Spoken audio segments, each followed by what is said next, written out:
E com permiso do Ministério Público, a polícia tem uma ação preventiva de rastreamento buscando sospechosos não kutacana com arma de candela de forma ilegal e está em posição de droga. A ação começou a sábado por 6 horas de tarde e a terminar com sumamente 6 horas.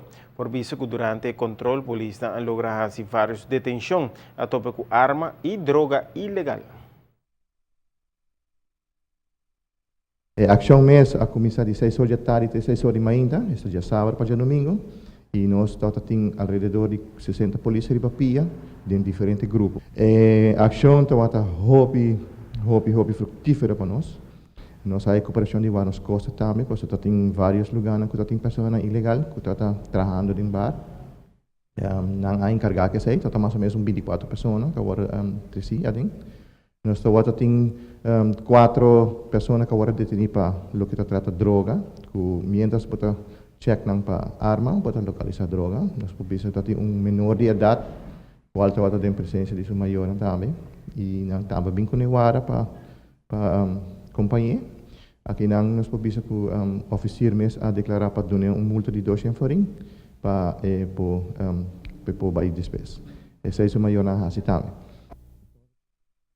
Um grupo de mais de 60 polícias, entre outros, de mobília N-Hate, unidade de cachorro, unidade motorizada, CEA, ajuda com o transporte e departamento de droga a mobilizar turno de Mardugá. Estava tem mais detenção de chofer na Burachi.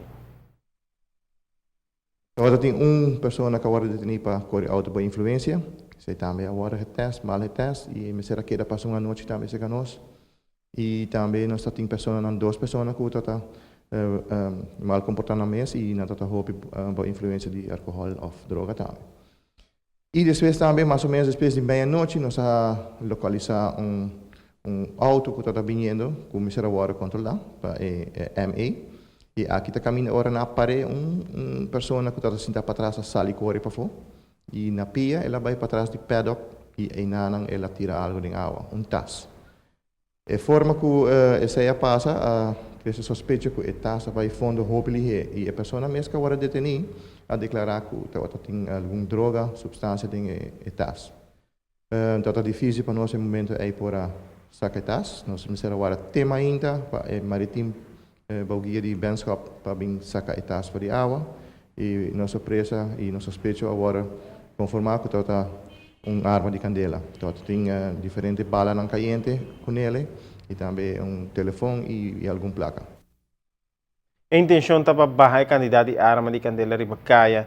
Está satisfeito e com ang hayasco também. Já no próximo por esperar outra ação e por te mencionar que está amplia a zona de controle.